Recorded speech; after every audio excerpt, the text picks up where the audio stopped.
Bien, doctores, ante todo, nuevamente buenas noches. Vamos a inclinar nuestros rostros y vamos a orar. Amado Padre en los cielos, te damos gracias, Dios, por tus cuidados, porque siempre estás con nosotros. Nuestra oportunidad para poder tocar este tema que es de mucha importancia con respecto a las causas que nos llevan a tener enfermedades inflamatorias y cómo vamos a abordarlas. Acompáñanos siempre, Dios, te lo pedimos en el sagrado nombre de tu Hijo amado Jesús. Amén. Bien, a ver, doctores, ante todo, yo creo, yo pienso que ustedes ya conocen, ya dominan todo lo que es la respuesta inflamatoria, porque han tenido que haber hecho en la respuesta, no sé si en inmuno, hemato, pero han tenido que haber hecho la cascada inflamatoria, me imagino, ¿no? ¿En qué curso hicieron todo lo que es respuesta inflamatoria? ¿Bioquímica?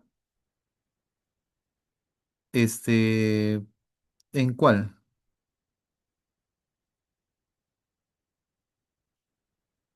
¿O no han hecho en ninguno? Vamos, opiniones. Aún no hacemos, profe. ¿Ah?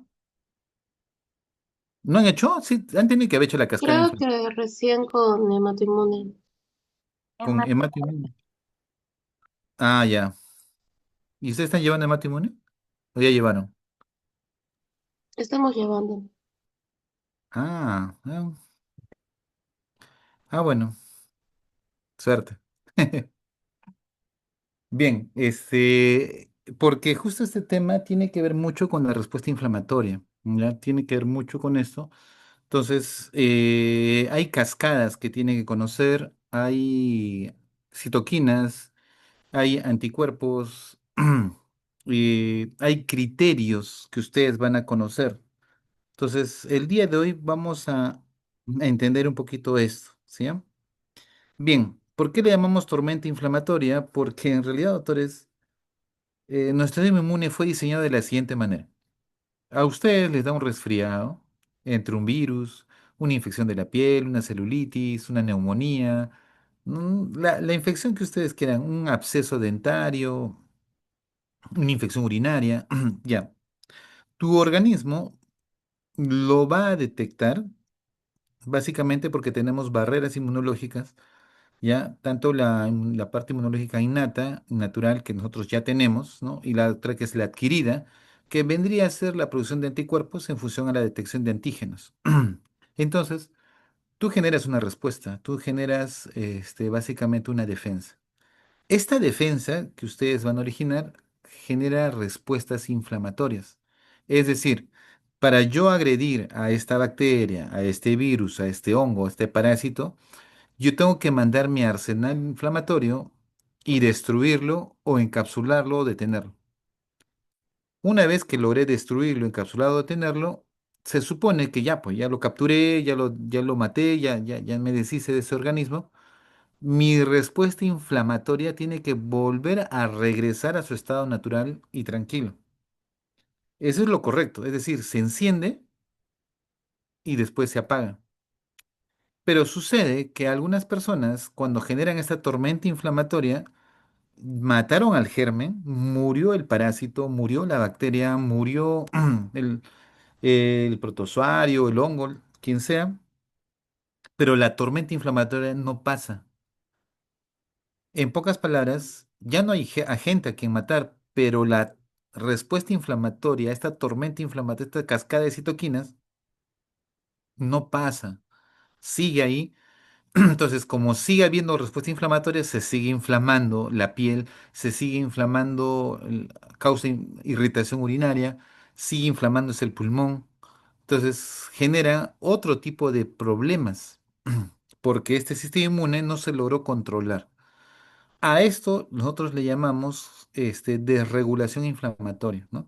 Entonces, vamos a aprender nosotros que hay criterios por los cuales una persona puede ser catalogada como un problema inflamatorio, ¿sí? Y recuerden que la parte inflamatoria puede ser por muchas causas. Por ejemplo, un accidente de tránsito, te golpeas la cara, el tórax, se va a inflamar tu rostro, se genera edema, dolor y se inflama esa zona. Se genera una cascada inflamatoria por el golpe o la contusión. mas no es de etiología infecciosa. Mm, entonces, doctor, la inflamación puede originarse por contusiones, por cosas mecánicas, por cosas químicas, pero también por cosas infecciosas. Cuando la infección origina una cascada inflamatoria, a eso le llamamos sepsis, ¿correcto? Cuando la infección genera una cascada inflamatoria muy fuerte, con cambios fisiológicos o de funciones vitales, a eso ya lo llamamos sepsis. El grado de sepsis me irá llevando a situaciones que cuando ya la presión cae, porque el organismo ya colapsa, a eso le llamamos una sepsis severa. Si esta sepsis severa, anote muy bien lo que voy a decir, yo le meto fluidos, le meto volumen, porque eso sería un shock distributivo aparentemente, y le meto volumen y líquidos y mejora la presión, se va a quedar con el diagnóstico de sepsis severa. Pero si en caso yo le meto volumen y a pesar de eso la presión sigue caída, eso ya es un shock séptico, que ya no respondió a volúmenes y que requiere el uso de inotrópicos. ¿Para qué? Para mejorar la presión arterial. A esto le llamamos shock séptico, ¿no? Entonces, hay una diferencia entre sepsis severa y el shock séptico, ¿ya? Y todo esto, doctores, va a generar al final, cuando tengo un shock séptico, un estado de hipoperfusión que no le va a llevar sangre adecuada a los tejidos. Entonces comienza una cascada ya no solamente de inflamación sistémica, sino de daño de órganos. Es decir, se inflama el corazón, se inflama el riñón, se inflama el pulmón, se inflama el hígado y se inflama el cerebro. No le llega sangre y comienza a haber una disfunción multiorgánica, ¿ya? En pocas palabras, todos los órganos fallan a consecuencia del origen de un cuadro inflamatorio inicial, ¿no? Entonces, eso es lo que vamos a enfocar y vamos a ir conociendo ciertas características. Bien. Ustedes sabrán que Hipócrates, nuestro padre de la medicina desde un punto de vista histórico, antiguo, él le consideraba a la sepsis con la palabra griega que era sipsi, ¿no? Que en términos significa se está pudriendo, ¿no? Podrirse. Y es correcto, ¿no? Ustedes cuando vean, yo les conté, si les cuento todas mis experiencias de pacientes, uno de los casos así fue de un paciente que, obeso que se cayó en su cumpleaños, se cae y se golpea en la pierna. Esta pierna genera un edema, pero era bien curioso porque este edema comenzó a hacer cambios de coloración del pie. Después comenzó el pie a generar y eso fue en horas. Comenzó a generar un olor medio fétido. Después comenzó a haber crepitaciones, que es como que se llena de gas la piel. Tú lo aprietas y parece una esponja la piel. Es un sonido muy peculiar. Y en menos de 6 horas, toda la pierna estaba ya de un color verde oscuro. Y después otras 6 horas y el paciente fallece. Fallece, me parece. O sea, fue una bacteria que se metió y generó una inflamación. Y así, literal, la pierna comenzó a podrirse. Hay bacterias, ustedes ya los van a conocer, que generan una cascada inflamatoria tan severa que no sé si han escuchado las famosas bacterias come carne, la fascitis necrotizante, ¿no? Que también se origina. Estas patologías, doctores, si no actuamos a tiempo, no usamos antibióticos, no hacemos intervención de limpieza quirúrgica, se mueren, ¿no? Para que vean la respuesta tan inflamatoria. Entonces, yo me imagino que Hipócrates en su momento observó este tipo de características y vio que básicamente había regiones que se estaban pudriendo. Fue descrita por primera vez por Hipócrates en los años más o menos 400 antes de Cristo y después el padre moderno de la medicina, William Osler, quien ya da características mucho más actuales que ustedes están aprendiendo, observa que el paciente parece morir por la respuesta del cuerpo a la infección y no a causa de esta. O sea, no es tanto que muere porque tiene tuberculosis o muere porque tiene sino cómo el cuerpo reacciona ante este patógeno, ¿no? ¿Listo? Entonces, vamos.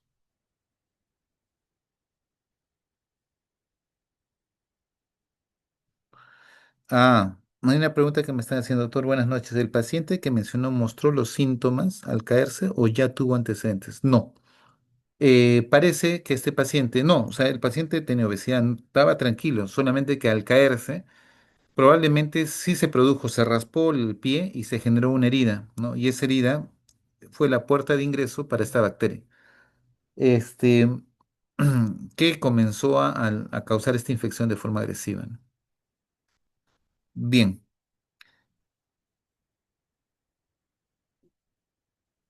vamos. Esta comprensión fundamental ha guiado la evolución del tratamiento de la sepsis hasta nuestros días.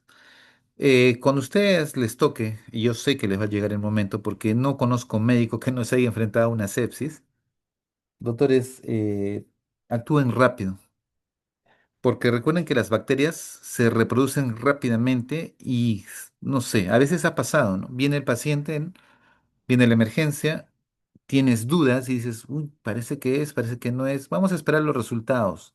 Los resultados demoran 2 horas y a veces hasta tres y ya vas perdiendo tiempo y las bacterias se siguen reproduciendo, se sigue lesionando y a veces se menciona que no debe pasar más de 1 hora para inicio de tratamiento antibiótico.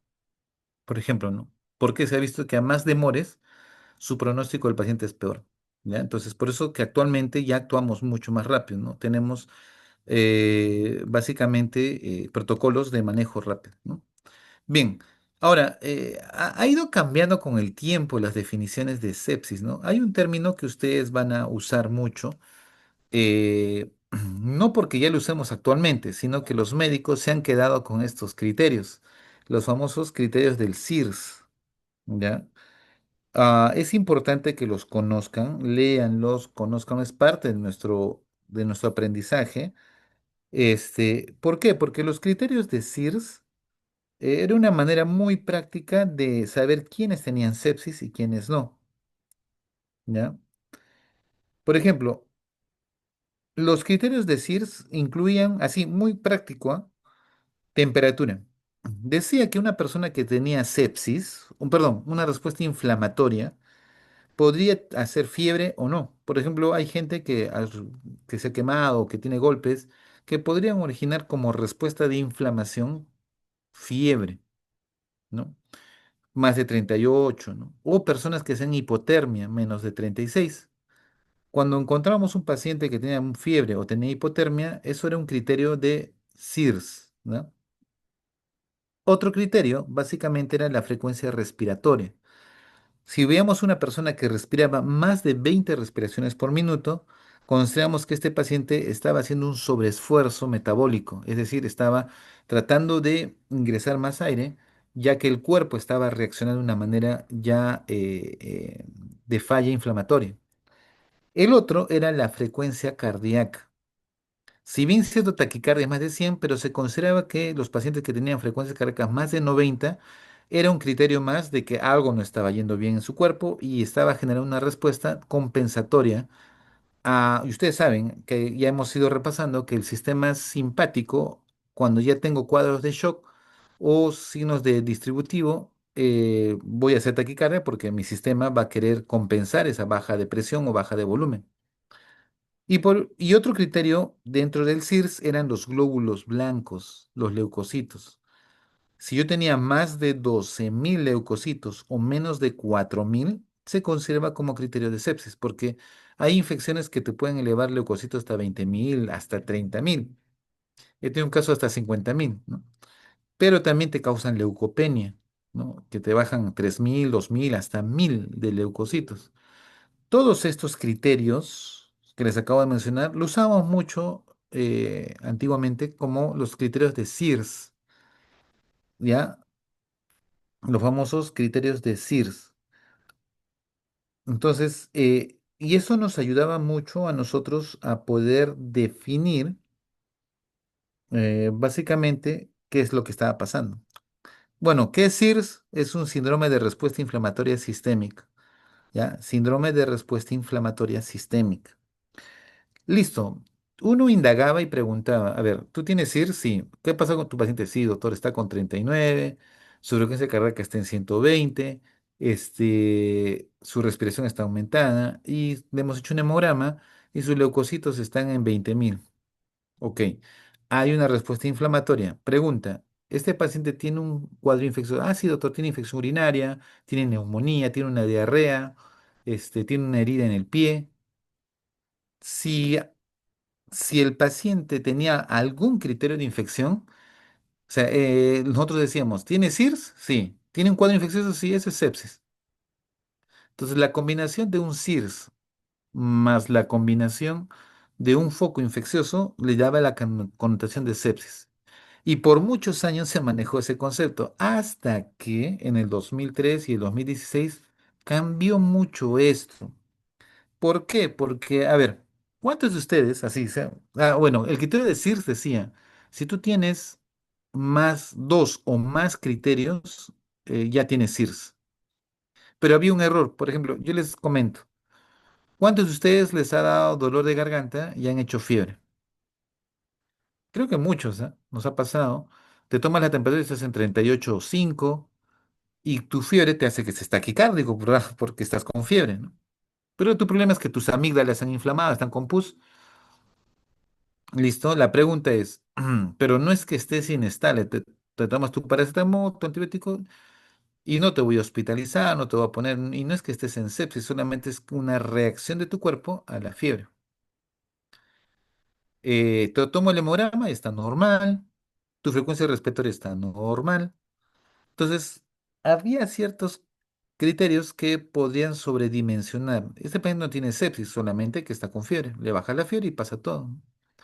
Entonces, se trató de afinar y es por eso que en el 2003 se creó, básicamente ya se reconoció la complejidad de esto, ¿no? Y se agregó muchos más criterios, ¿no? Entonces, estos criterios que se fueron agregando ya incluían no solamente ¿qué les puedo decir? No incluían solamente al CIRS, sino otros parámetros. En pocas palabras, la función de otros órganos, disfunción de otros órganos.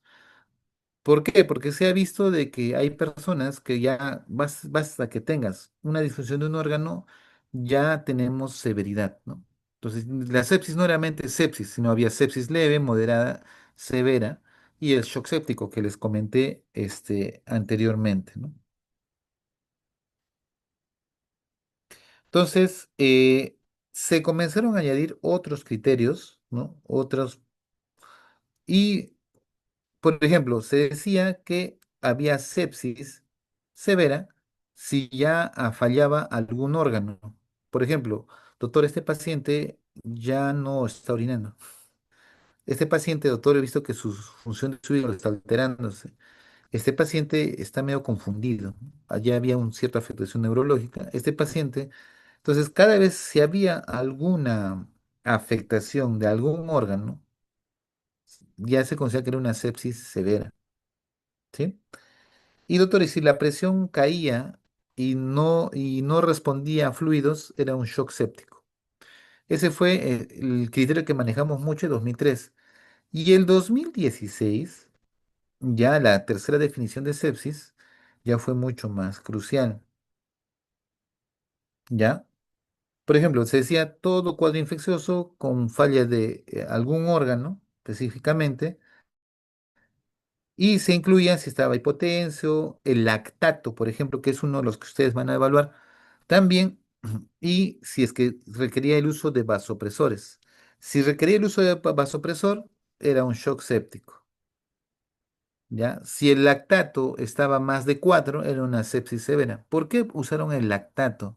Porque recuerden que el lactato vendría a ser la traducción de una respiración anaeróbica. Y eso significa hipoperfusión, que no llega sangre a los tejidos adecuadamente, y eso se puede traducir en elevación del lactato, ¿sí? Y eso generaba acidosis metabólica. Entonces, básicamente, doctores, lo que quiero que entiendan es cómo la sepsis fue evolucionando y fueron agregándose muchos más criterios. No es una simple SIRS. En la sepsis 2 no es solamente el daño de un órgano, sino en la sepsis 3 se agregaron como predictores. Oye, tu paciente se está complicando. ¿Qué datos voy a usar? O sea, no voy a, o sea, la pregunta es, no voy a esperar a que me haga hipotensión, pues, ¿no? No voy a esperar a que, bueno, ya hizo hipotensión, sí, pues, la presión se ha bajado. No, es anticiparse. ¿Y cómo me anticipo? Y se agregaron mucho los análisis de laboratorio, ¿sí? Bueno, solo les menciono como conocimiento para que puedan ustedes. El impacto global por septicemia es bastante alto, ¿no? Por ejemplo, más o menos 42,9 millones de personas, de casos anuales de septicemia se ha tenido a nivel en todo el mundo en un año. Es bastante. Más o menos 11 millones de personas mueren por sepsis, ¿ya? Doctor, ¿qué significa? Por ejemplo, en mi hospital viene un anciano, neumonía, sepsis, no se controla y fallece. Infección urinaria, lesiones dérmicas, infecciones intestinales, entonces sepsis, ¿no? Por tal motivo, es una de las causas de muertes más comunes, por donde ustedes van a enfrentar eso. Así es que no se van a escapar. En Estados Unidos también se tiene mucha incidencia de sepsis, ¿no? En el año más o menos 1,7 millones de personas hacen cuadros sépticos. Y se ha visto que los países de bajos ingresos, bajos recursos, más o menos el 85% de sus muertes es por sepsis. O sea, para que vean que la mortalidad de estos pacientes es alta. Y vamos a ver qué factores de riesgos también se van presentando, ¿no? Entonces, Estados Unidos tiene una alta mortalidad e incidencias que han ido logrado mejorar por el sistema de salud. Ya se imaginarán cómo es en nuestro país, así es que no quiero comentarles porque nuestro sistema de salud no es muy preventivo. Nuestro sistema de salud es más eh, de manejo de la enfermedad. Qué fácil sería de que un paciente con diabetes, si tiene fiebre, oye, no es diabético, tiene fiebre, hay que atenderlo, hay que darle esto acá, ¿no? A veces no hay ese tamizaje, solamente a veces se acercan o se atiende de forma adecuada cuando ya hay complicaciones. Ese es nuestro problema, ¿no? Esperamos que se complique para recién manejar. Y a ustedes se les está entrenando más que prevención, se les va a entrenar, se van a dar cuenta en resolver los problemas. Oye, ya tiene este problema, ¿qué hay que hacer? Esto, ¿qué tiene este problema? Pero no se aborda mucho la prevención. Y ese es el sistema de salud que manejamos todos nosotros, ¿no? Económicamente, miren, cuando tengo un paciente con septicemia, más o menos en Estados Unidos gastan casi 16,000 dólares. Y si entra a shock séptico, porque ya el paciente está chocado y entra a UCI, casi 38,000 dólares por paciente, ¿no? Entonces, económicamente también es un gasto. Y por eso es que un país que tiene prevención genera menos gastos de recursos económicos, ¿no? Ahora, ustedes se preguntarán, doctor, ya está bien, ¿qué gérmenes son los más comunes que causan sepsis? De entre los gran positivos, ustedes van a tener al Staphylococcus aureus, mucho respeto, ¿ya? El Staphylococcus aureus puede ser muy agresivo. También hay estreptococos, hay enterococos, y se ha visto que la resistencia antibiótica ha aumentado casi hasta un 13,6%. De los gran negativos, los que ustedes van a enfrentar, y por cierto, tienen que conocer, es Escherichia coli, Klebsiella, Pseudomonas aeruginosa, que tiene una resistencia más o menos global a nivel mundial de 13,2. ¿Por qué les menciono esto de acá? Doctores, ustedes van a hacer un curso que se llama farmacología o ya lo están haciendo, pero va a haber un ítem que dice antibióticos. Ya, doctor, está bien. Yo me voy a aprender todos los antibióticos. No se lo van a aprender, desde ahora se los digo. Lo que sí tienen que hacer es, por lo menos, saber qué antibióticos pueden acabar con un Staphylococcus aureus. Doctor, pero ha hecho resistencia a tal antibiótico. ¿Quién le sigue? Doctor, no funciona. ¿Qué otro antibiótico? ¿Cómo escalonamos? ¿No? El otro es de los estreptococos, los enterococos. ¿Qué germen? ¿Cómo mato una Escherichia coli, una Klebsiella, una Pseudomonas aeruginosa? Y en función a eso, ustedes ya conocerán qué antibióticos y conózcanlos, ¿no? Eso es una manera de aprendizaje. Sepan cómo enfrentar estos gérmenes. Otra manera de aprender que yo les aconsejo es que agarren y conozcan los antibióticos más comunes que se usan a nivel de Perú. Y ellos conózcanlos y apréndanlos muy bien, ¿no? De nada les va a servir que se aprendan ustedes antibióticos raros, la verdad, porque nunca los van a usar y si los van a usar en su momento, generan su aprendizaje con esa experiencia que van a tener. Pero ahorita les aconsejaría apréndanse los antibióticos más comunes y apréndanse los antibióticos que atacan a estos gérmenes que son los más comunes que generan sepsis. ¿Sí? Ustedes se preguntarán, y doctor, ¿y cuáles son las patologías que generan más sepsis? De cabeza, en general, no haciendo grupos etarios, las infecciones urinarias, pero específicamente vamos a darnos cuenta que es una población adulta mayor y con comorbilidades. El otro es problemas respiratorios, neumonía, bronquitis, infecciones ya específicas, ¿no? Tuberculosis en nuestro medio. De ahí le siguen los problemas infecciosos abdominales y por último la piel. Yo les voy a dar un consejo. A ver, miren, cuando les venga un paciente por sepsis y no saben la causa, o sea, es como que, doctor, yo le echo mis criterios, doctor, y tiene sepsis. Está haciendo fiebre, tiene esto, tiene aquello, tiene un SIRS, ya, como ustedes quieren enfocarlo. Entonces, doctor, ¿cuáles son los cuatro focos de infección más comunes? Urinario, respiratorio, abdominal y piel.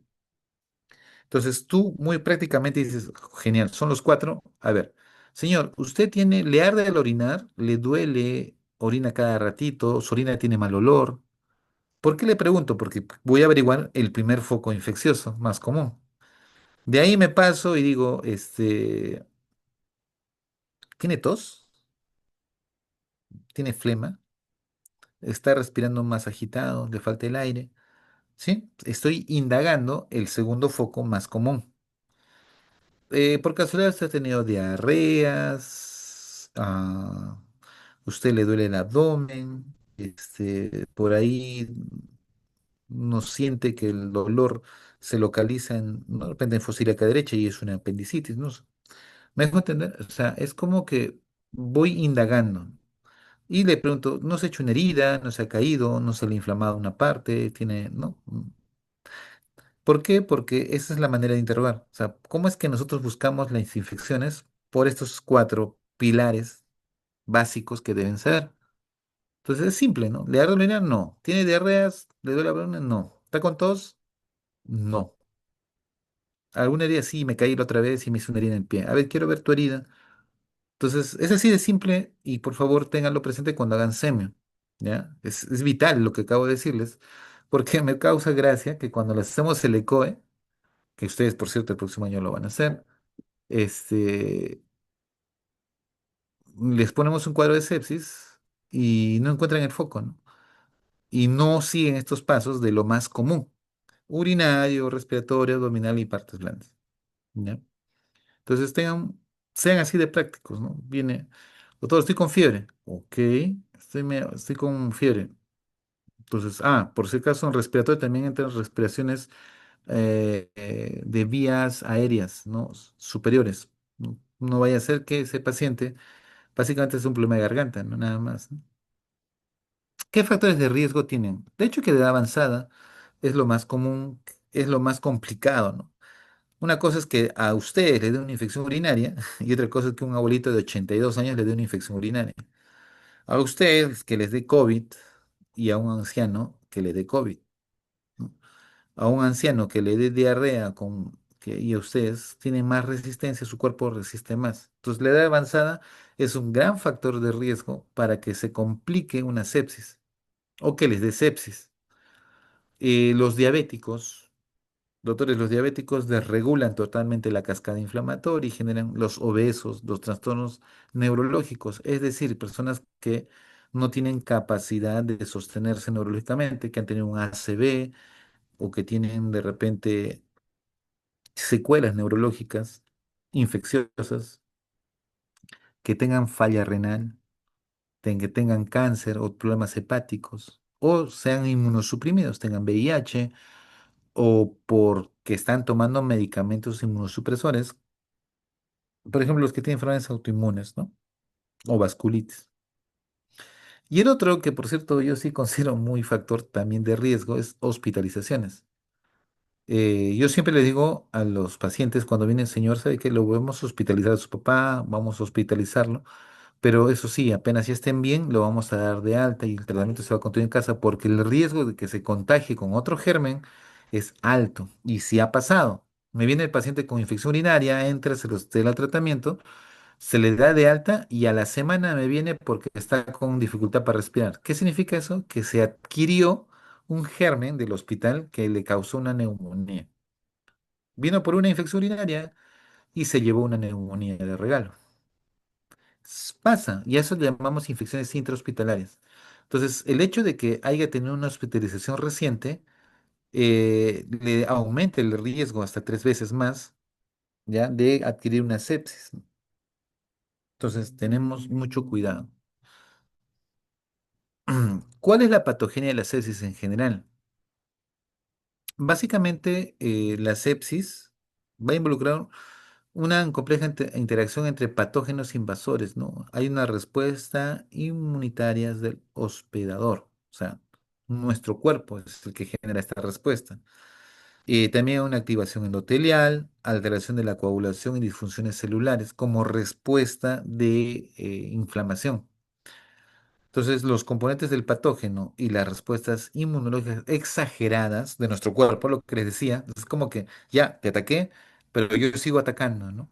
Contribuyen a la lesión y la disfunción de órganos sistémicos. Ahora, no es que el patógeno tampoco nos... Hay patógenos que secretan sustancias o toxinas porque directamente pueden lesionar a las células o lesionar el tejido, ¿no? También hemos tenido casos de inflamaciones, no sepsis, inflamaciones de origen químico, ¿no? Venenos de serpiente, veneno de arañas, ¿no? Que pueden causar inflamación en una zona específica y generar un CIRS, ¿no?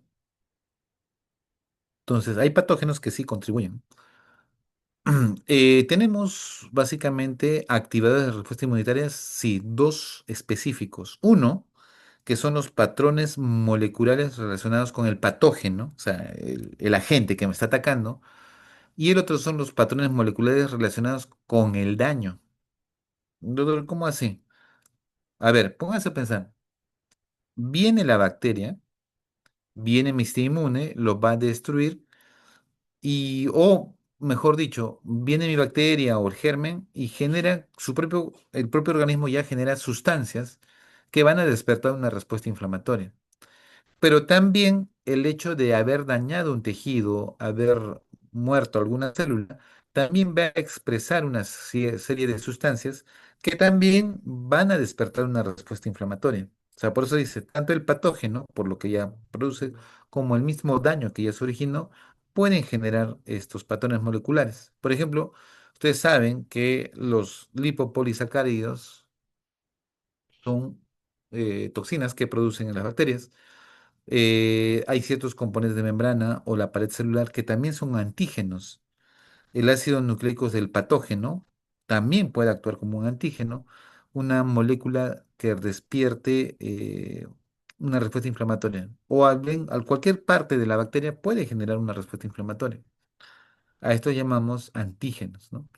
Y también vamos a ver que existen, por ejemplo, moléculas relacionadas con el daño, por ejemplo, las histonas, las proteínas S100, los fosfolípidos oxidados, el DNA bicatenario o el trifosfato de adenosina, pueden también generar cierta activación de respuesta inmunitaria, ¿no? Tanto los patrones moleculares relacionados con el patógeno como los patrones moleculares relacionados con el daño son reconocidos por receptores de reconocimiento de patrón. Y ahí entra la parte inmunológica, ¿no? Las células dendríticas, ¿no? Los macrófagos, que se van a encargar de captar, destruir y exponer ciertos fragmentos para que sean reconocidos y se genere una respuesta, ¿no? Recuerden que existe una respuesta innata natural, ¿no? Por ahí están los macrófagos, están los neutrófilos, ¿no? Y hay una respuesta adquirida de memoria hacen los linfocitos, ¿no? Hay linfocitos B y linfocitos T. Y esta respuesta genera anticuerpos. Es decir, para una siguiente infección, mi cuerpo ya está listo porque ya conoce a esa gente y ya produzco mis anticuerpos y lo destruyo. Entonces genero mejor respuesta inmunológica, ¿no? A eso llamamos adaptativas, ¿no? Ahora, ¿hay receptores de reconocimiento de patrón? Sí. ¿Quiénes son esos receptores de reconocimiento de patrón? O sea, receptores relacionados a la sepsis. El famoso TLR, ¿no? Que son receptores semejantes a TOL. El otro es los receptores CLR, ¿no? Que son los receptores para lectina tipo C, que básicamente reconoce un componente de carbohidratos de cualquier patógeno. El otro son los REC1, que son receptores tipo Gen1 inducible por ácido retinoico, que se encuentra bastante en los ácidos nucleicos de los virus, por ejemplo, ¿no? El otro es el NOT, que son receptores semejantes al dominio de oligomerización con unión a nucleótidos, ¿no? Que también tiene que ver con reconocimiento viral, ¿sí? Entonces, son receptores muy típicos que van a reconocer ciertos patrones de estos agentes, ¿no? Entonces, tengo una respuesta mieloide, o sea, mi médula va a reaccionar. Y repito, lo principal son neutrófilos. Después vamos a tener monocitos y también vamos a tener macrófagos. Y dentro de los monocitos están los linfocitos, ¿ya? Pero dentro de la respuesta inicial, doctores, tenemos neutrófilos, ¿no? Monocitos y macrófagos que van a llegar a una zona específica por las citoquinas que van a ser liberadas. Dentro de los monocitos, tenemos los monocitos clásicos, que son el CD14, el CD16, que están presentes, y estos durante la sepsis van a aumentar, pero cuando no hay sepsis son como patrulleros que están viajando tratando de buscar focos de infección, ¿no? Ustedes van a escuchar que en la parte inmune usamos mucho los linfocitos y ahí van a escuchar los linfocitos natural killer, ¿no? Son linfocitos innatos que viajan específicamente a una zona de infección y contribuyen a eliminar al patógeno. ¿De qué es, a ver, qué usan estos linfocitos natural killer? Básicamente, liberan citoquinas como interferón gamma y interleuquina 32, destruyen células infectadas, ¿ya? Y liberan gránulos citotóxicos con perforinas y gramsina, ¿no? Es como que generan agujeros, ¿ya? Para que se pierda el equilibrio y las células puedan generar apoptosis, ¿no? Algo así, o muerte. ¿No? Va y le coloca gránulos citotóxicos, ¿no? Con perforinas a una bacteria, ¿no? Y le genera su destrucción. Y también hablando de las funciones proinflamatorias, y hay funciones antiinflamatorias que liberan interleuquina 10, ¿no? Que se supone que debe enfriar toda esta respuesta inmunológica, ¿no? Lo otro que vamos a tener son los linfocitos B. Recuerden que son los que producen anticuerpos. Los otros son los linfocitos T, CD8 y CD4, ¿no? Uno básicamente es destructor, ¿no? Y el otro, el CD4, también actúa, pero más en las cascadas inflamatorias de reconocimiento. También el endotelio va a actuar, ¿no? Por eso es que hay inflamación endotelial, ¿no? Puede haber un estado procoagulante, un endotelio homeostático, destrucción del glucocálix, pérdida de las uniones endoteliales, extravasación, sale líquido de la parte plasmática, ¿no? Entonces se generan disfunciones. Y esto me lleva a una pregunta. Doctor, cuando tengo sepsis, ya hemos entendido que hay una disfunción, puedo llegar a tener hipoperfusión, hay una cascada inflamatoria, pero ¿podrá haber alguna coagulopatía? Sí. Hay un término que ustedes van a aprender que se llama la coagulación intravascular diseminada, el famoso SIT. Yo personalmente cuando tengo un SIT, ya el pronóstico es malo y la mortalidad es alta, ¿no? Entonces, ¿qué sucede? A ver, problemas puedo tener cuando el paciente tiene sepsis? Primero, hay una activación de la coagulación, hay aumento del factor tisular en los leucocitos y en endotelio activado inicia la cascada de coagulación, ¿no? Entonces, ¿puedo activar una cascada de coagulación? Sí, básicamente porque hay una respuesta inflamatoria, ¿no? Agregación plaquetaria, también hay una exposición del factor de von Willebrand y activación plaquetaria mediada por receptores de glucoproteínas. Hay formación de microtrombos, ¿no? Y eso sí hay que tener mucho cuidado porque algunos neutrófilos se mezclan con plaquetas y fibrina y generan pequeños microtrombos que podrían generar daños a ciertos órganos. También se dispara la cascada de complemento, ¿ya? Y hay bloqueo de anticoagulantes, ¿no? Por ejemplo, la antitrombina 3, las proteínas C, ¿no? Se comienzan a no actuar, ¿no? Por eso es que es más, coagulable, ¿no? Otro mecanismo de lesión celular es la hipoperfusión, ¿ya? O sea, no le llega sangre. ¿Y eso por qué, doctor? Porque ustedes se acuerdan que hemos tocado que el shock séptico es un tipo de shock distributivo donde la resistencia vascular periférica genera vasodilatación y por tal motivo cae la presión. Y si cae la presión es porque no hay perfusión. Y si no hay perfusión, no le llega sangre a muchas partes del cuerpo. ¿Qué órganos son los que van a ahí lesionarse? Uno de los órganos es que generas hipoperfusión miocárdica, hipoperfusión pulmonar, renal, hepática. A ver, ¿qué le pasaría al miocardio si no le llega sangre o es una presión baja? Eso es deducible fácil, ¿no? O sea, tú dices, "Ah, si no le llega sangre, el miocito, no porque esté infartándose, o sea, no porque tenga un trombo, sino porque no hay perfusión. Las coronarias tampoco llevan mucha sangre al corazón y el corazón ante todo este estrés va a querer trabajar mucho más, pero no hay sangre. Así es que parte del tejido miocárdico va a comenzar a lesionarse por isquemia, pero no isquemia por trombo, que es el clásico infarto, sino isquemia por hipoperfusión, que se le conoce como infarto tipo 2, ¿no? Entonces, ahí, doctores, vamos a tener básicamente ese problema, una depresión miocárdica. Y de hecho que va a haber hipovolemia, porque hay una vasodilatación generalizada que hace que caiga específicamente la presión arterial.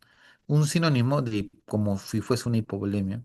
También puede haber edema intersticial por la respuesta de permeabilidad que se da por la misma cascada inflamatoria, ¿no? Hay otros medidores tóxicos, los ROS, los RNS, citoquinas, quimioquinas, gránulos leucocitarios y oxidación de proteínas que también podrían lesionar a las células, ¿no? Que ya serían más directos. Y la disfunción metabólica. Como no hay perfusión, no hay formación energética, entonces va a haber alteraciones mitocondriales, ¿no? No hay ATP y las células comienzan a generar muerte celular, ¿no? Entonces es un caos en realidad. Eh, a ver, ¿qué normalmente suelen presentar los pacientes que vienen con sepsis, ¿no? Fiebre es típico. O sea, no conozco, bueno, es raro, ¿no? Pero normalmente todos los pacientes que tienen una septicemia de origen infeccioso hacen fiebre. Como respuesta simpática, taquicardia. Como alteración neurológica se ponen letárgicos. Y como respuesta inflamatoria ante esta fiebre, hasta sepsis, generan mialgias, dolores musculares, ¿no? Puede tener tos, piuria, dolor abdominal, ¿no? Que son los hallazgos específicos que yo voy a buscar. Y hay disfunción orgánica. ¿Cuál es el mejor parámetro para saber si hay perfusión? Que orine una persona. Porque si una persona está orinando es porque le está llegando buena presión a sus riñones, ¿no? Si deja de orinar, que se llama oliguria, o sea, bajó menos de 400 mililitros, o anuria, que presenta menos de 100 mililitros en un día, automáticamente a ello lo vamos a considerar como este, perdón, un momentito. Ujú, ya, como disfunción renal. alteración de estado mental, doctor, está medio confundido. Hasta ayer conversábamos, pero hoy día ya me habla otras cosas, medio desorientado, ¿no? Ya está habiendo una disfunción orgánica cerebral. Doctor, se ha vuelto hipotenso. Ah, métele volumen, no mejora. Ya, pues probablemente el endotelio ya se ha afectado, ¿no? Ya no hace vasoconstricción. Entonces hay que ponerle inotrópicos, ¿no? O vasopresores. Ya, entonces puede haber muchas manifestaciones en realidad, ¿no? ¿Qué hacemos nosotros? Bueno, esta parte es como conocimiento, pedimos laboratorios, ¿no? De hecho, que voy a pedir un hemograma, ¿no? Doctor, y si está haciendo disfunciones orgánicas, pide de los órganos que tú creas que están haciendo disfunción. Por ejemplo, renal, uricreatinina, ¿no? Sería lo más importante. Este, doctor, pienso que es respiratorio. Ah, a ver, vamos a ver, pide un hemograma, vamos a ver si sale sepsis. O no, me parece que el problema es hepático, porque todo lo veo medio amarillo, ¿no? Tiene circulación colateral, que son signos que a veces uno busca una función hepática, ¿no? Doctor, usted me ha enseñado que una forma de definir si ya el paciente está entrando en una sepsis severa es el lactato. Pídele el lactato, ¿no? Doctor, veo que está comenzando a sangrar por las encías o está haciendo trastornos de la coagulación. Entonces pidan tiempo de protrombina, tiempo parcial de tromboplastina. Y doctor, más bien yo creo que tiene un problema urinario o hay algo está pasando ahí, pide un examen de orina, ¿no? Entonces vamos buscando la causa que está originando el problema.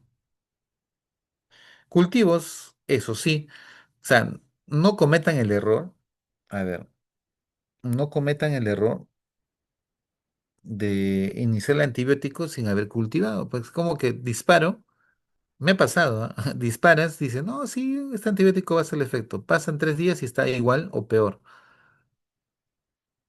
Y tú no le pides cultivo, o sea, ¿cómo sabes que el antibiótico que estás dándole realmente tiene un efecto? Entonces, a eso pedimos cultivos. Entonces, por ejemplo, tiene infección urinaria, sí, ya, le tomo un urocultivo y le inicio antibiótico. Ya, si funciona el antibiótico, genial. Y si no funciona, tengo un armamento nuevo, que es, pero el cultivo que sale en 5 días y me va a decir qué germen es el que lo ha infectado y qué antibióticos son los que lo van a matar. Entonces, si no me funciona mi primer antibiótico, tengo la esperanza que con ese cultivo que ya dejé, puedo subsanar y me buscar el mejor antibiótico. ¿Sí? ¿Me dejo entender? Pero ¿qué pasa si tú como médico en su momento le das el tratamiento para infección y nunca le pides cultivo y de repente viene, no he mejorado y me siento peor? Ahora, ¿qué antibiótico le doy? Si el primero no funcionó, le doy otro. Entonces, y ahí es donde viene el problema, ¿no? Le das otro antibiótico y no mejora y el paciente ya no viene contigo, se va a buscar otro médico y dice, no, tú no sabes. Me das una cosa, me das otra y no funciona. Entonces, el cultivo nos ayuda mucho, ¿sí? Imágenes, de hecho, que si tiene un problema respiratorio, una radiografía de tórax, o una ecografía abdominal, o una tomografía abdominal o de tórax, dependiendo de lo que se necesite, se solicitará. Entonces, ¿cuáles son los criterios de sepsis 3? Acá entramos a un criterio muy interesante que se llama SOFA. ¿Ya? Ya conózcanlo, vayan conociéndolo. SOFA es un criterio que me permite poder definir si esta persona tiene posiblemente un cuadro de sepsis, ¿no? Si se dan a dar cuenta, casi es muy parecido a los criterios de SIRS, ¿ya? Solamente que ahora le llaman SOFA, ¿no? Entonces, ¿qué son los criterios de SOFA o la escala de SOFA? Básicamente es una escala que se usa mucho como una prueba muy útil para estimar el riesgo de mortalidad. O sea, a ver, yo te pregunto, este paciente está con sepsis. Oye, ¿tu paciente se complicará, fallecerá? Nosotros somos médicos que trabajamos en probabilidades. A ver, la probabilidad es esta. ¿Y cómo sacamos en función a datos que logramos recopilar? Entonces, esta escala puede tener un mejor desempeño si se realiza de forma oportuna, ¿ya? Y ser muy importante, ¿no? A ver, por ejemplo, la septicemia, si aumenta más de 2 en la puntuación SOFA basal, el paciente con infección sospechosa o confirmada, entonces ya estamos hablando de que algo no está bien. Por ejemplo, ¿qué valor en el SOFA? SOFA rápido, frecuencia respiratoria. ¿Qué valores en el SIRS? Frecuencia respiratoria. ¿Qué valoro en este caso? El Glasgow. Doctor, Glasgow 15. Ustedes se han hecho neuro, así es que ya saben que es el Glasgow. Presión arterial sistólica, es decir, que tengo una presión sistólica mayor a 100. Si yo tengo más de dos criterios de SOFA, entonces hay un mal pronóstico, pero ¿qué pasa si con las horas se acumula y aumentan 2 puntos más? Entonces es como un parámetro de comparación, ¿no? El shock séptico básicamente se dice aquel paciente con infección que requiere vasopresores ya para mantener una presión arterial media más de 65 milímetros de mercurio. Doctor, ¿por qué 65? No sé si se acuerdan cuando hicimos excretor que la presión arterial media guarda una relación con la presión capilar glomerular, más o menos una diferencial de 10. O sea, lo que yo tenga como presión arterial media, le resto 10, su presión capilar glomerular va a ser 55, por ejemplo, en este caso, ¿no? Normalmente la presión arterial media sale 80, mínimo 70, ¿no? Pero con esto me garantiza una buena presión capilar glomerular. Si la presión arterial media está menos de 65, tengo que entender que hay un riesgo de que esta persona no va a orinar bien porque no va a filtrar bien. Entonces, ¿cuál es el objetivo? Dice, si tengo un paciente que está con sepsis, no orina, y le metí volumen y a pesar de eso no orina, entonces yo tendría que aumentar su presión. Le meto un vasopresor, en este caso la noradrenalina, y voy a tener que subir la presión arterial media más de 65 milímetros de mercurio porque sé con eso va a orinar. El otro es el lactato. Si a pesar de haberle metido volumen, la presión no perfunde bien y el lactato se mantiene más de 2, este paciente no está respondiendo y se le conoce como también shock séptico, ¿sí? Que son signos de hipoperfusión, ¿ya? Ahora, por ejemplo, este, existe el término de shock, bueno, eso ya es otro nivel. Shock séptico normotenso.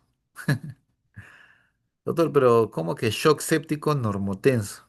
Sí, es una definición muy curiosa, medio contradictoria, ¿no? Porque uno entiende que por shock es que la presión se ha caído, ¿no?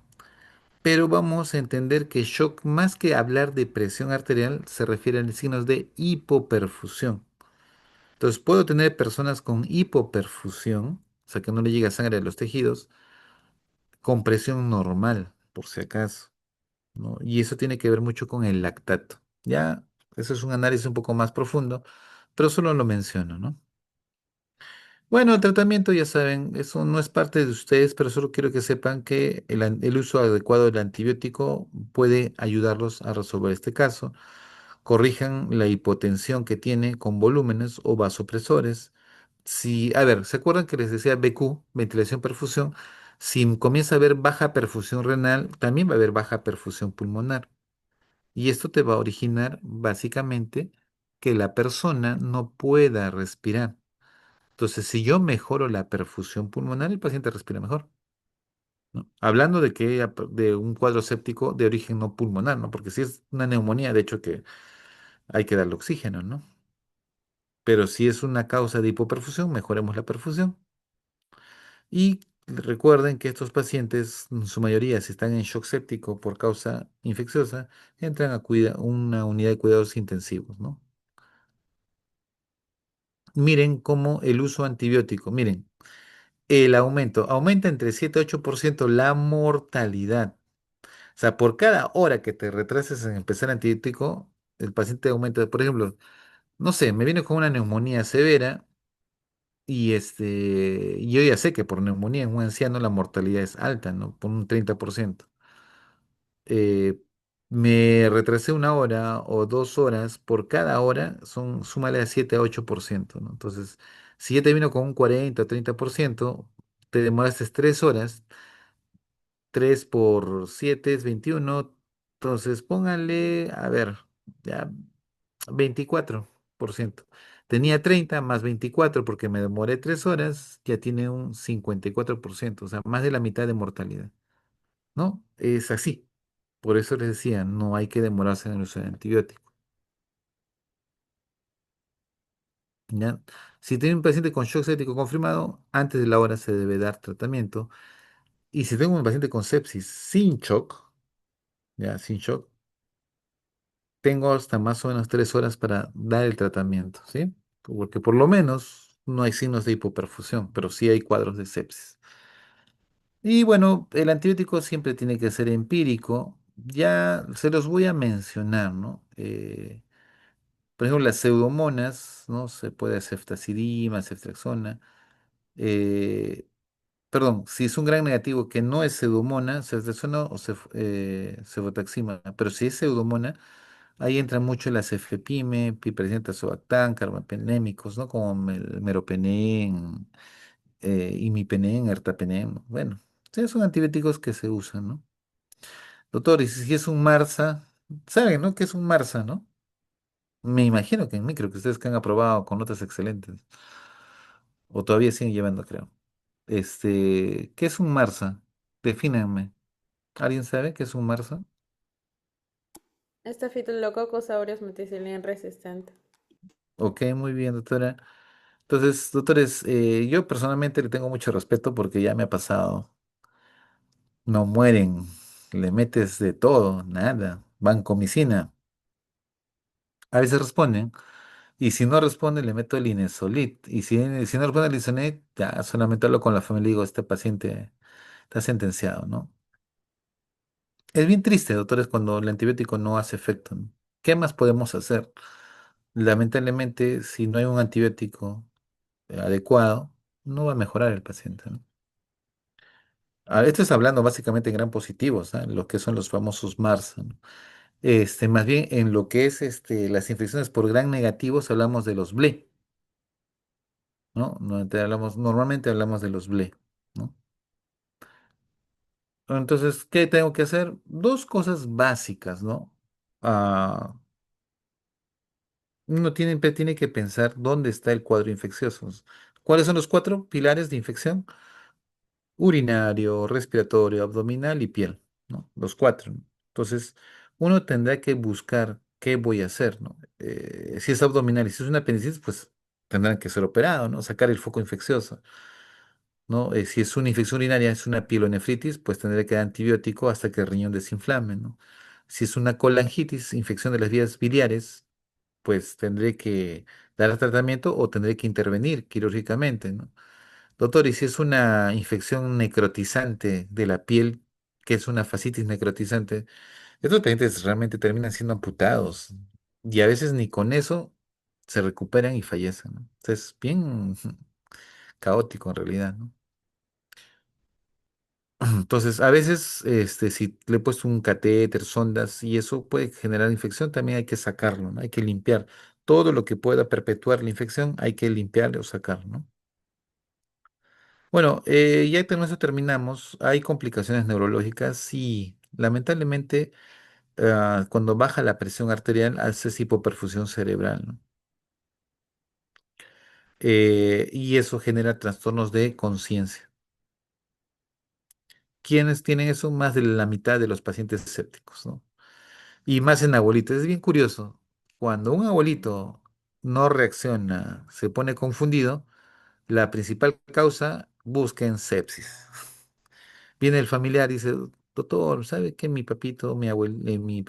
El abuelito, no sé, lo ando confundido, lo siento decaído, algo está pasando con él, no es tan normal. ¿Qué tiene que buscar? Sepsis, porque cambia el comportamiento de los pacientes ancianos, por ejemplo, ¿ya? O causan psicosis, delirios, ¿no? Es bien curioso. A eso le llamamos estados confusionales agudos, ¿no? Algo reciente.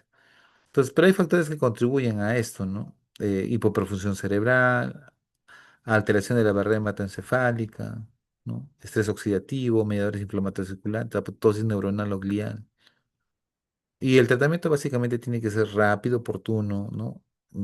Corrigiendo y dando antibióticos de forma oportuna, ¿no? Entonces, no se olviden, la disfunción cardiovascular en pacientes que están con shock, primero hacen hipotensión, signos de hipoperfusión y hacen una miocardiopatía séptica. Y es donde generan disminución hasta de la fracción de eyección, ¿no? Entonces, pueden hacer disfunción ventricular derechas, izquierdas. Entonces, miren, hipoperfusión, básicamente por la hipotensión. Hipotensión te lleva a signos de hipoperfusión y esto te genera miocardiopatías sépticas por shock distributivo, ¿no? Bueno, no se olviden que el primer manejo es siempre darle cristaloides, ¿no? No funciona, bueno, norepinefrina, ¿no? Para mejorar la presión. A veces le damos corticoides. ¿Por qué, doctor, le damos corticoides a un paciente? Porque, a ver, así como no le llega sangre al corazón, al pulmón, al riñón, al hígado, al cerebro, adivinen a quién también no le llega sangre, a la glándula suprarrenal. Y si no le llega sangre a la glándula suprarrenal, recuerden que esta glándula ya no va a producir ¿qué? Cortisol. ¿Y saben qué pasa cuando no tenemos cortisol? El paciente hace hipoglicemia y el paciente hace básicamente hipotensión. Entonces, también cuando la glándula suprarrenal se lesiona, empeora el cuadro séptico. Entonces, algunos médicos le colocan hidrocortisona. ¿Para qué? Para meterle cortisol ante la deficiencia de ese cortisol que ya no produce la glándula suprarrenal por la hipoperfusión que tiene. ¿Sí? Es básicamente eso, ¿no? O sea, para que vayan entendiendo cómo cada mecanismo tiene que ser subsanado. Y por último, tú me preguntas, ¿cuál es el pronóstico y la atención post-septicemia? Doctores, con tristeza les diré que de todos los pacientes atendidos por sepsis, el 50% va a regresar. ¿Sí? Y lamentablemente genera muchas secuelas, ¿no? Y la mortalidad por cada 6 pacientes diagnosticados por sepsis, uno va a fallecer. Entonces, es un poquito triste ello, ¿no? Pero bueno, si alguien levantó la mano. Doctor, buenas noches. Una pregunta, ¿por qué a los pacientes se les daba el Ringer lactato? Ah, es que, bueno, nosotros no usamos riña de lactato. No lo tenemos acá, no es parte de nuestra medicación. Nosotros usamos cloruro de sodio al 0,9%, ¿no? Básicamente porque mejoraba la perfusión. Recuerden que si tú vas a usar un medicamento para mejorar la perfusión, perdón, una solución, necesitas una solución que aumente la tonicidad vascular. No le vas a meter agua, ¿no? Porque se acuerdan que les explicabas que si tú le metes agua a una parte vascular, esa agua se va a salir por simple osmolaridad, ¿no? Diluyo la parte plasmática, mi osmolaridad cae y el agua va a tender a irse a donde hay mayor osmolaridad, es decir, al intersticio y a la célula, y generó edema. ¿Y qué pasó con el volumen que se metió el vaso? Se salió, po. Entonces yo requiero una solución que entre al vaso y que no se salga del vaso, que se quede en el vaso. Entonces necesito usar una solución que sea osmóticamente idéntica al plasma. Y recuerden que el plasma es osmóticamente idéntico al intersticio y es osmóticamente idéntico al líquido intracelular. Por eso es que no se mueve mucho el líquido. Entonces, si yo le meto al vaso un líquido osmóticamente idéntico, ese líquido se va a quedar mucho tiempo o con mayor tiempo a nivel vascular y me mejora la presión, porque no se va a salir. El lactato Ringer tiene esa peculiaridad, ¿no? O sea, permite que se mantenga más tiempo en el vascular y mejore la presión. Pero en Perú no tenemos lactato Ringer. No lo usamos en realidad, ¿no? Casi todo en Latinoamérica, ¿no? Más Estados Unidos, ¿no? Pero usamos cloruro de sodio al 0,9%, que también es una solución que contiene una osmolalidad muy idéntica al plasma, ¿no? Ya, doctor, muchas gracias. Mm, Listo. Entonces, doctores, van a haber complicaciones. La verdad, sí, quedan con muchas secuelas algunos pacientes. Mm, Por ejemplo, a mí me ha pasado, mis abuelitos. se ponen más flaquitos, pierden masa muscular, están mucho más débiles, sus capacidades funcionales se han deteriorado, quedan con cierta demencia, menor calidad de vida, hacen infartos muy fácilmente, hacen problemas cerebrovasculares. Entonces, en realidad, un paciente que ya tuvo sepsis, y peor si es anciano, requieren más cuidado, lamentablemente, y más apoyo, ¿no? Y en nuestra población hay muchos ancianos abandonados. Así es que son pacientes que no logran recuperarse y en pocos meses, hasta un año, logran fallecer, ¿no? Por eso es que la mortalidad post-sepsis también es alta, ¿no? Bien, doctores, muchas gracias por su atención. No sé si tienen alguna otra pregunta, alguna inquietud, pero, doctores, cuando enfrenten a un paciente con sepsis, solo les puedo decir una cosa, ¿no? Diagnostíquenlo rápido, y actuemos, ¿no? Y entiendan los procesos, ¿no? Entiendan. Ahora ustedes que van a hacer la cascada inflamatoria, de seguro en hemato lo van a hacer mucho más detallado. Denle la importancia, ¿no? Denle la importancia que tiene para ustedes, ¿no? O que va a tener para ustedes en un futuro. Bien, doctores, muchas gracias. Espero que descansen y tengan una linda noche. Nos vemos nuevamente. Gracias.